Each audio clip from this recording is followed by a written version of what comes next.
The air in the obsidian throne room hummed with the low, resonant thrum of alien machinery and the faint, sweet-sour scent of blooming night bloom vines that clung to the ceiling like living chandeliers. HFY, human envoy from the Third Coalition, stood rigid in his ill-fitting diplomatic tunic, the fabric itching against his sweat-slicked neck. Around him, the palace of Zewendar rose in impossible curves of bioluminescent coral and polished obsidian, its arches spiraling into shadows where unseen creatures chirped and clicked. He had survived orbital bombardments, negotiated truces with hive-mind insectoids, and once eaten a sentient fungus that sang lullabies. None of it prepared him for this. Before him, draped across a dais of living jade that pulsed gently like a heartbeat, was Queen Silthra of the Venari. Her skin was the deep, shimmering green of a forest at midnight, her hair a cascade of slender, whip-like tendrils the color of moss after rain, each strand tipped with a tiny, glowing orb that shifted from amber to violet as she moved. She was beautiful in a way that made human biology feel clumsy and crude. Long-limbed, elegant, her eyes large and multifaceted like polished obsidian marbles, reflecting not just light but emotion, hunger, amusement. And now, as she tilted her head, a slow, deliberate smile curled her lips, revealing needle-sharp teeth that glinted like polished obsidian. "You like my body, don't you?" she hissed, the sound not a voice but a vibration that traveled through the floor, up his boots, and settled in his ribs like a whisper from a dream he couldn't shake. He froze, not because he was afraid, though fear was there, cold and coiled, but because the words were so blunt, so utterly unguarded, so human in their crude honesty, delivered by something that had never once been human. His mouth opened. Nothing came out. His tongue felt like leather. He had rehearsed speeches about trade routes, resource allocation, the mutual defense pact the coalition desperately needed. He had memorized Venari etiquette. Bow at the third chime, never meet direct eye longer than 7 heartbeats. Avoid mentioning the great drought of the third cycle. But no manual had prepared him for a queen who spoke like a tavern flirt after 3 glasses of fermented moon wine. He swallowed hard. Your Majesty's presence is profoundly awe-inspiring." It sounded like a child reciting a poem he didn't understand. The queen laughed, a sound like wind through glass chimes, and the entire room seemed to exhale with her. The attendants, tall and slender with skin like polished jade, averted their eyes. One dropped a tray of glowing fruit. It rolled, spilling luminous orbs that hissed as they touched the floor, releasing clouds of sweet, narcotic vapor. Silthra didn't move.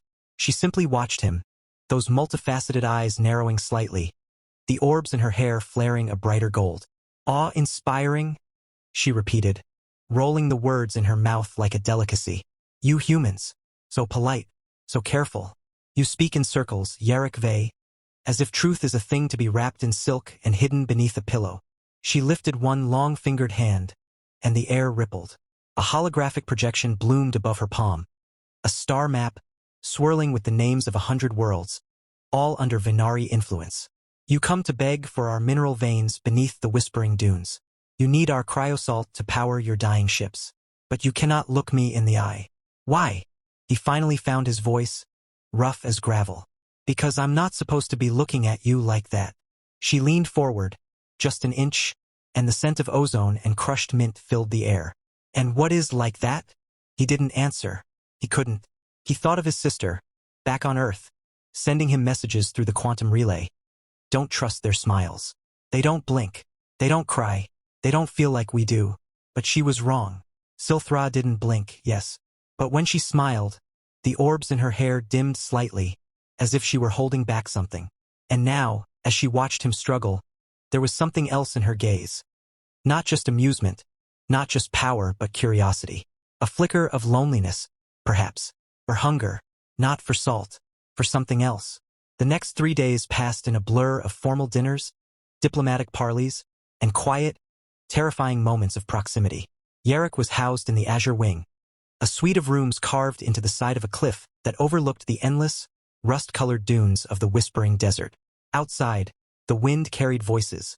Not wind, not sand, but the faint, echoing whispers of the planet's ancient sentient dunes, stories of fallen empires and forgotten lovers. Inside, he ate meals of translucent gelatinous proteins that sang when chewed, and drank tea brewed from petals that changed color with his mood. He was never alone. Silthra's presence was a constant, a shadow that moved with him, She appeared in the corridor as he walked to the council chamber, her hair orbs glowing a soft lavender, her body draped in a gown woven from living vines that curled around her legs like serpents. She would pause, tilt her head, and say nothing, just watch him until he felt his skin prickle. Once, she stood behind him as he reviewed treaty drafts, her breath warm, moist, smelling of crushed mint and something metallic, brushing the nape of his neck. "You write like a man afraid of his own thoughts," she murmured. He didn't turn. "I write like a man trying not to get his head chopped off." She laughed again, the sound softer this time. "You are not afraid of me, HFY. You are afraid of what you feel."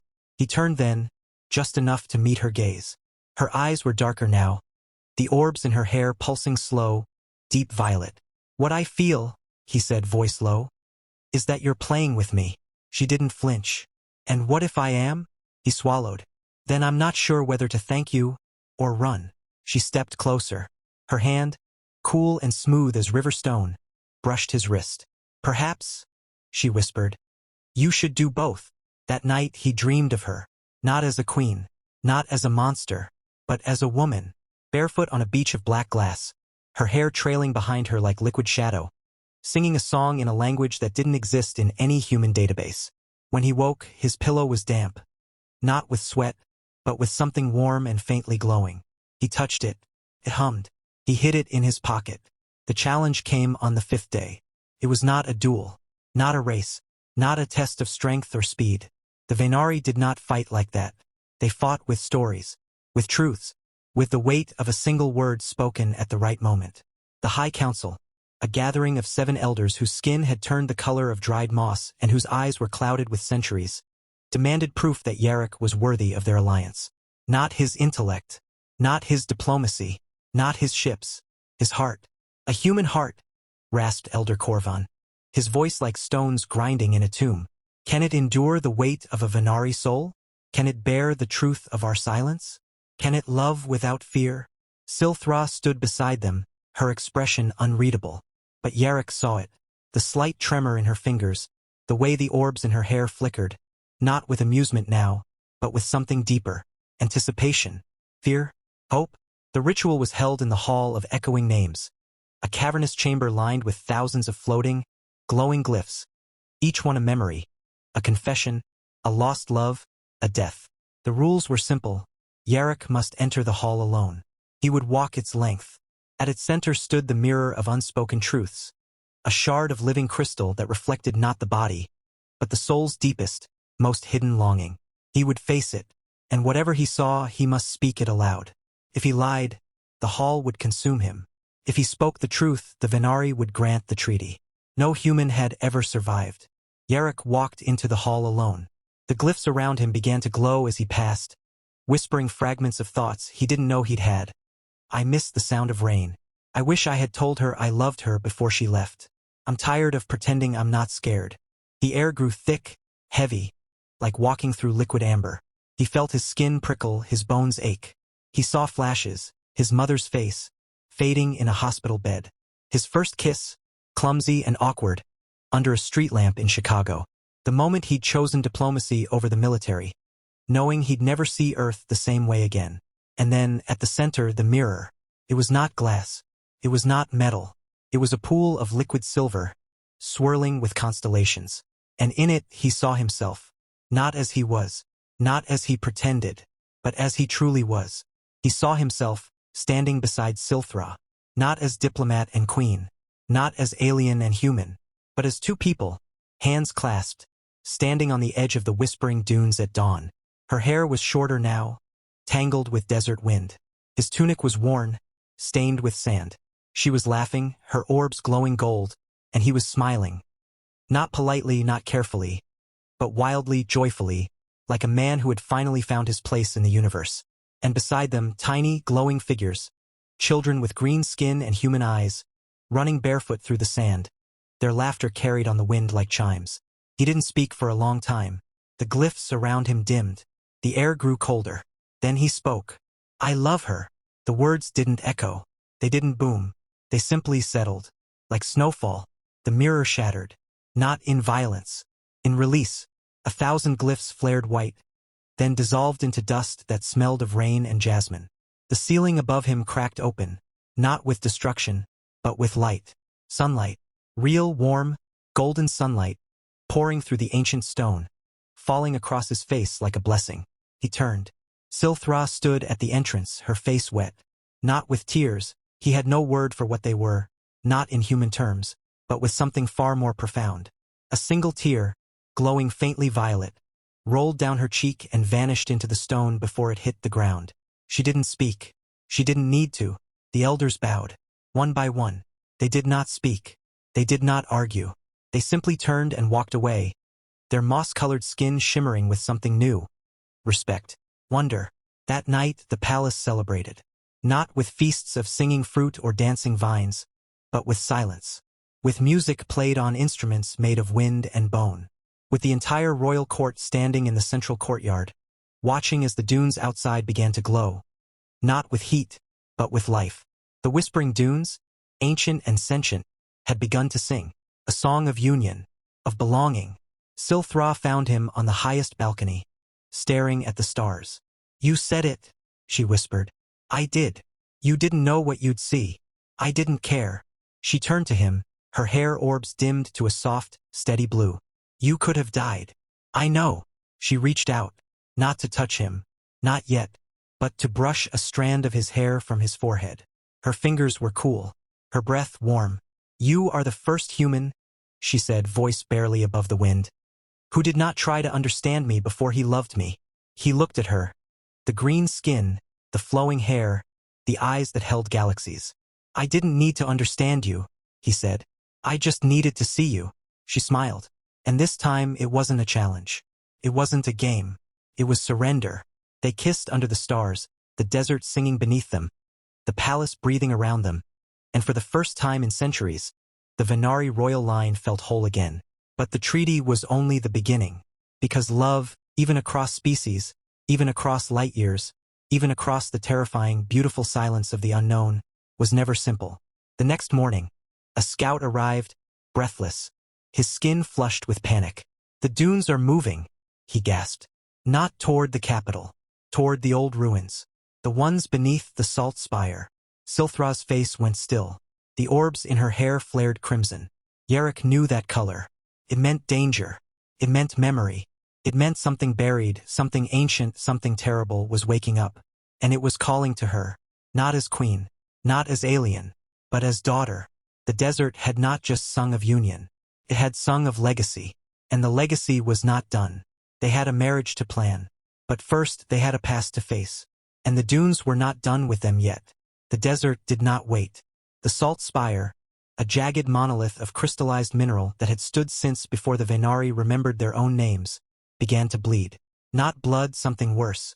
A thick, silver ichor, warm as breath and humming with the same frequency as Silthra's hair orbs, oozed from cracks in its base like the tears of a dying god. The ground trembled, not with earthquakes, but with rhythm, a pulse, a heartbeat, ancient, hungry. Yarrick stood at the edge of the dune ridge, his boots sinking into the glowing sand, the treaty parchment still tucked in his coat pocket, damp from the night's dew and something else. Something faintly luminous, as if the ink had absorbed the echo of his confession. Behind him, the palace thrummed with urgency. Soldiers in bio-armored shells moved silently. Elders whispered in tongues older than stars. But Silthra didn't speak. She simply stared at the spire, her body rigid, her hair orbs dimming to a sickly gray, the color of forgotten graves. "She's not just our queen," whispered one of the palace healers, voice trembling. "She's the last vessel." Yarrick turned. "What does that mean?" The healer didn't answer, only pointed. From the spire's base a figure emerged. Not human, not Venari, a child. Small, no taller than Jarrick's waist. Her skin the same deep green as Silthra's, but paler, like moonlight on moss. Her hair was short, tangled, and completely dark. No orbs, no glow. Just black, lifeless tendrils. Her eyes were wide, empty, and black as the void between galaxies. She walked without stepping, her bare feet hovering an inch above the sand, as if gravity had forgotten her. In her tiny hand, she held a single crystal shard, identical to the one that had shattered in the Hall of Echoing Names. Silthra screamed, not a cry of fear, Not a roar of anger. A sound of recognition. A mother's voice, torn from a throat that hadn't spoken in centuries. Leora. The child turned and smiled. It was not a smile of joy. It was the smile of a wound that had never healed. Yarrick stepped forward, instinctively, before he could stop himself. What is she? Silthra didn't look at him. Her voice was a whisper, raw as torn silk. My daughter. The one I lost. The one I buried, under the dunes, when I chose the crown over her. The words fell like stones. Jarrick's breath caught. The treaty. The challenge. The kiss under the stars. All of it, had it been real? Or had the palace, the queen, the entire Venari civilization, been waiting for this moment? Waiting for her to fall in love so the child could return? Leora took a step forward. The sand beneath her shimmered, forming symbols. Ancient Venari glyphs. Glowing with the same light as Silthra's hair. You left me to die. The words didn't come from her lips. They vibrated inside Jarrick's skull. You let them take me. He turned to Silthra. You gave her up? Silthra's body shook. I didn't have a choice. Her voice cracked. The spire was dying. The planet was dying. The oracle said, if the queen's bloodline fractured, the desert would consume us all. Leora. She was too young, too weak, too human. Human. Jarrick's voice rose. She's your daughter. She was born with a human soul. Silence. The wind stopped. Even the dunes held their breath. Yarrick looked at the child, at her hollow eyes, at the crystal in her hand, the same shard that had shown him his future. You knew, he whispered. You knew what the mirror would show me. You knew I'd say it. You needed me to love you, so she'd come back. Silthra didn't deny it. She didn't even look at him. I needed the bond to be real, she said quietly. Not forged by politics, not born of fear, but of truth. Only true love can awaken the echo soul. Leora raised the crystal, pulsed, and the ground beneath them cracked open. Not to swallow them, to remember. A vision erupted from the fissure, a memory not of the past, but of the first time. Silthra, young and trembling, holding a newborn wrapped in glowing silk. Her husband, Jarrick's ancestor, a human diplomat named Taran Vey, standing beside her, his hand on her shoulder, his eyes full of wonder. She's perfect, he whispered. She has your eyes, and my heart. The oracle, ancient and robed in shifting shadows, knelt before them. The child is half human, half Venari. She is the bridge. But if she is raised in the palace, the desert will turn against you. If she is buried in the dunes, she will sleep, until love calls her back. Taran begged. Silthra wept. And then, with a kiss to her daughter's forehead, Silthra placed the child into the arms of the oracle. I will wait, she whispered, until love finds her again. The vision faded. Leora lowered the crystal. The crack sealed. She looked at Silthra, then at Yarrick, and spoke. Her voice clear, soft, and achingly human. You kissed him. Silthra flinched. You loved him. Jarrick's chest tightened. You didn't even know I was alive. The child stepped forward. Not toward her mother. Not toward Yarrick. Toward the horizon. The desert is hungry, she said. It remembers every lie, every silence, every time you chose power over love. Silthra fell to her knees. I'm sorry. Leora didn't move. Sorry doesn't bring back the years. It doesn't unmake the silence. Yarrick stepped between them. He didn't know what to say. He didn't know how to fix this. He didn't even know if he could. But he knew one thing. He loved Silthra. And he loved this child, even though she was a ghost made of grief and magic. He reached out, not to touch Silthra, not to touch Leora, but to hold out his hand, palm up, toward the sky. Then let's make new memories, he said. Leora stared at his hand, then at his face. Her black eyes flickered. Just once. A single spark, like a star waking up. The crystal in her hand glowed softly, warmly, amber, then violet, then gold. The same color as Silthra's hair when she smiled. A tear rolled down Leora's cheek. It didn't vanish. It landed on the sand, and bloomed. A tiny flower, white, with petals like spun glass, sprouted from the dune, glowing faintly. The desert sighed. The wind returned. And for the first time in centuries, it sang a new song. Not of loss, of beginning. Silthra reached out. Slowly, trembling. Her fingers brushed Leora's. The child didn't pull away. She didn't smile. But the orbs in her hair began to glow. Tiny, faint, like newborn stars. Yarrick didn't move. He didn't breathe. He just watched. Two green-skinned women. One queen, one ghost. Standing in the desert, holding hands. And between them, a child who had waited for love to find her. And now it had. But the desert wasn't done. The next morning the elders returned. Not to celebrate, not to mourn, to banish. They say, said Elder Corvan, his voice like dry leaves skittering across stone, that the echo soul has been awakened, that the child is whole, that the bond is sealed. He paused. But the price remains. Silthra's eyes narrowed. What price? The child cannot remain. The desert demands balance. One soul must return to the spire, to sleep, to become the anchor.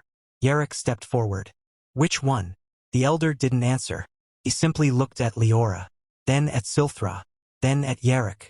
The one who loves most, he whispered. Silence. Leora looked at her mother. Silthra looked at her daughter. And then, slowly, both turned to Yarrick. He didn't flinch. He didn't beg. He just smiled. A real one. The kind he'd only ever worn when he thought no one was looking.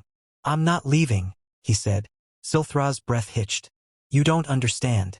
If you stay, you'll become part of the spire. Your soul will be woven into the dunes. You'll forget your name, your world, yourself. I already forgot myself, he said softly. The day I saw you. Leora stepped forward. She took his hand. Not gently, not fearfully, but with the certainty of a child who had waited 1,000 years for this. You're not afraid? She asked. He looked into her eyes, now glowing faintly green, like emerald fireflies. No, he said. I'm just finally home. The desert rumbled. Not in anger, in approval. The spire cracked open, not to swallow but to receive. A path of glowing sand rose from the earth, leading straight into its heart. One by one the elders bowed. Not to Silthra, not to Leora, to Yarrick, the human, the diplomat, the man who loved so deeply, he was willing to become part of the story. Silthra grabbed his arm. You don't have to do this. He turned to her. He didn't kiss her. He didn't promise forever. He just cupped her face in his hands, rough human palms against smooth alien skin, and whispered, I already did. Then he walked into the spire. The sand closed behind him. The dunes fell silent. For 3 days nothing happened. The palace mourned. Leora sat on the balcony, staring at the horizon, her hair orbs now glowing steadily green, brighter than ever. Silthra didn't eat, didn't sleep, didn't speak. On the 4th day the dunes began to sing again. Not the old song of loss, not the song of power, but a new one, a lullaby. And from the heart of the spire, a single beam of light shot into the sky, a ribbon of gold and green, twisting like a living vine. It landed on the palace roof. And there, growing from the stone, was a tree, not made of wood, made of light. Its branches stretched wide, its leaves shimmering with tiny, floating glyphs, each one a memory. A human child laughing under a rainstorm, a Venari queen weeping in a throne room, a man holding a child's hand on a desert dune. And beneath the tree, carved into the stone, were 3 names: Yarrick Ve, Silthra of the Venari, Leora the Echo Soul. That night, Silthra climbed the tree. She didn't need to. She just wanted to. When she reached the top, she found him. Not dead, not gone, not lost, sleeping, wrapped in vines of light, his skin glowing faintly green, his hair now threaded with strands of silver that shimmered like desert wind. His chest rose and fell, alive. And beside him, curled into his side like a child clinging to warmth, was Leora. Her hair orbs glowed steady gold. Her eyes were open, and she was smiling. Silthra sat beside them. She didn't speak. She just rested her head on Yarrick's shoulder. And for the first time in her life she cried. Not in grief, in joy. The next morning, the Venari woke to find the whispering dunes changed. They no longer whispered, they sang. And the songs were not of ancient kings or fallen queens. They were songs of love, of a human who chose to stay, of a queen who learned to forgive, of a child who found her family. The treaty was signed. The mineral veins were opened. The coalition sent ships not to take, but to share. And on the edge of the dunes, beneath the tree of echoed hearts, a wedding was planned. Not with gold or jewels, but with sand, with light, with the quiet hum of a planet that had finally learned to love without fear. The ceremony was simple. No robes, no crowns, just Silthra, her hair now woven with strands of Jarek's silver, glowing softly. Leora, standing beside them, her own hair now fully alive with orbs, gold, green, and violet, each one blinking like a heartbeat. And Jarek, still human, still himself, but no longer just human. His skin held the faintest shimmer of Venari luminescence. His eyes, when he smiled, reflected not just light but memory. He took Silthra's hand. She took Leora's. And together, they stepped into the heart of the dune. Not to die, not to vanish, but to begin. The desert closed around them, and when it opened again, 3 figures walked out, hand in hand, smiling, alive. And in the sky above, the stars themselves seemed to lean closer, as if the universe, after billions of years of silence, had finally learned to whisper. Love is not a bridge. It is the home, and they had found theirs. But the story wasn't over, because the next morning, a new glyph appeared on the tree. One none of them had carved, pulsed softly, and when Silthra touched it, the desert sang a new word. A word no Venari had spoken in 10,000 years. A word no human had ever known. A word that meant more. And far beneath the dunes, in the deepest chamber of the spire, where the silver ichor still flowed, something stirred, something older, something that had been waiting, not for a queen, not for a child, not for a human, but for 3. And now, they were together. The desert smiled, and the stars held their breath. The wedding wasn't held in the obsidian throne room, nor beneath the glittering canopies of the royal gardens. It was held where the desert had first whispered their names, on the crest of the whispering dunes, beneath the tree of echoed hearts, its branches now heavy with glowing fruit that pulsed like slow, steady hearts. The air shimmered with the scent of crushed moonblossoms and the low, resonant hum of the planet itself, singing a song only lovers and lost things could understand. Silthra wore no gown of living silk or woven starlight. She wore the dunes. Her hair, now thick and flowing with strands of silver and gold, cascaded down her back like liquid twilight, each orb glowing softly in rhythm with her breath. Jarek stood beside her, barefoot, his skin still bearing the faintest shimmer of the spire's touch, green beneath the tan, like sunlight through moss. He wore no robe, no ceremonial armor, just a simple tunic woven from the threads of the first flower that had bloomed when Leora wept.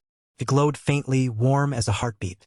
Leora, no longer a child but a girl of 13 summers with eyes like twin galaxies and hair that danced with colors no one had names for, stood between them, holding their hands. Not as a daughter, not as a bridge, but as the heart that had held them together. Around them, the Venari elders bowed low, their moss-gray skin now streaked with the same silver glow that adorned Jarek. Human diplomats from the coalition stood in awe, some weeping openly, others pressing hands to their chests as if feeling the pulse of the planet through their bones. The desert itself had become the witness. The wind carried the sound of laughter, not from the crowd, but from the dunes. The ancient voices of the whispering sands were singing the words of the vow. "I take you," Jarek said, voice steady, clear, filled with the quiet wonder of a man who had walked through fire and found not ashes, but a home. "Not because you are queen, or because you are alien, or because I needed your salt or your ships. I take you because you made me feel safe enough to be afraid, and brave enough to love anyway." Silthra's voice, when she spoke, was softer than the sigh of wind through glass, but it echoed in every soul present. "I took you," she whispered, "because you looked into the mirror and saw me. Not the crown, not the power, not the silence I wore like armor, but the girl who hid in the dark and sang to her daughter when no one else would listen. You didn't fix me. You stayed." Leora squeezed their hands. "And I," she said, her voice bright as morning light on water, "took you both because you didn't choose to forget me. You chose to remember me. And now, I get to be your daughter. Not just the Echo Soul. Just Leora." The tree above them pulsed once, brighter than ever, and from its branches, 1,000 glowing seeds drifted down like fireflies made of starlight. Each one landed on a head, a shoulder, a palm, and where they touched, a new glow bloomed, not just on skin, but in the air. The Venari children, who had never before been allowed to touch the dunes, reached out, and their fingers sparkled. The human children, brought from the coalition ships, laughed as their palms turned warm with green light. That night, beneath a sky thick with twin moons and 1,000 newly awakened stars. The marriage was sealed not with rings, but with touch. Yerrick pressed his forehead to Silthras. She pressed hers to Leora's. And Leora, smiling, pressed hers to Jarek's. A single pulse of light, golden, green, silver, flowed between them, weaving into one. The desert sighed. The tree bloomed, and the first child was born. Not in a chamber, not in pain, but in a field of glowing flowers, as the wind sang the lullaby of the first Venari mother to her first human child. They named her Elira. Her skin shimmered like twilight. Her hair was a cascade of silver and emerald. Her eyes the color of storm clouds just before the rain. She didn't cry. She hummed. And when she touched her mother's cheek, the orbs in Silthras' hair flared gold. 3 more followed, fast as desert winds. Kaelin, with skin like polished jade and a laugh that made the dunes ripple. Vera, who could speak to the whispering sands and learn to sing in the voices of the dead. And little Torin, born during a sandstorm, wrapped in glowing silk, who could make flowers bloom with a single touch. They grew up running barefoot across the dunes, their laughter echoing through the ancient ruins, their hair glowing brighter with every season. The Venari and the humans stopped seeing each other as strangers. They became neighbors, friends, family. Schools were built not of stone, but of living crystal that changed color with the child's mood. Markets traded not just salt and spice, but stories, told in song, in light, in touch. The Treaty of the Whispering Dunes became the foundation of a new empire, not built on conquest, but on connection. Silthra still ruled, but not as a queen of silence. She ruled as a mother, a wife, a woman who had learned that love wasn't weakness. It was the strongest magic of all. Yerrick, no longer a diplomat, became the keeper of echoes, the one who translated the songs of the dunes, who taught children how to listen to the memories in the wind. He never forgot Earth. He missed it sometimes, but he never longed for it.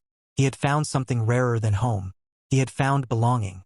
And when Leora turned 18, she stood before the tree and placed her hand upon its bark.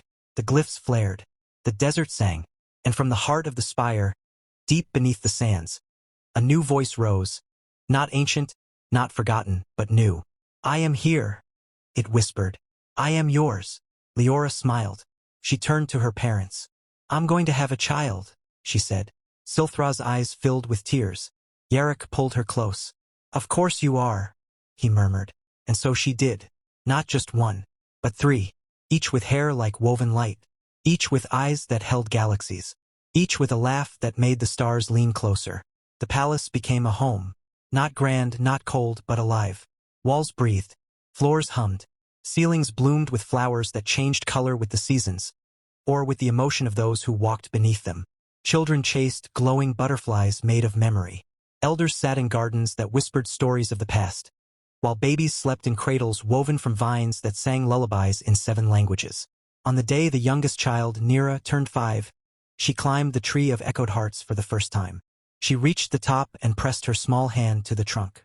The tree pulsed, and from its heart, a single new glyph appeared, shimmering, soft, warm. It was not a name, not a memory. It was a word no one had spoken in 10,000 years. A word that meant, enough. The desert fell silent. Then gently it began to sing. Not a song of loss, not a song of power, but a song of peace, of belonging, of love that had crossed stars, survived silence, and refused to let go. That night, as the twin moons rose and the dunes glowed like embers, Yerrick sat with Silthra on the balcony, their children asleep in the rooms below, their grandchildren already dreaming of stars and sand. Leora sat beside them, her own daughter curled against her chest, humming the same lullaby Silthra had sung to her as a child. Yerrick reached for Silthra's hand. She laced her fingers through his. You never asked me, he said quietly, if I was afraid. She turned to him, her hair orbs glowing a soft, steady blue, the color of dawn. I didn't need to, she whispered. I could feel it in your silence. And I knew.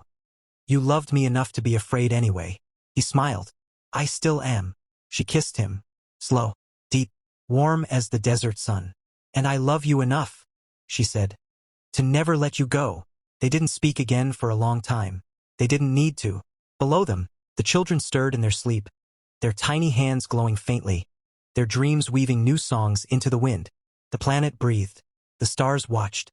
And somewhere, deep in the heart of the spire, the silver ichor flowed, not as a prison, not as a curse, but as a river of memory, of love, of life, and in its depths, a new light stirred, not a child, not a queen, not a human, but something more, something that had waited, not for a hero, not for a savior, but for a family.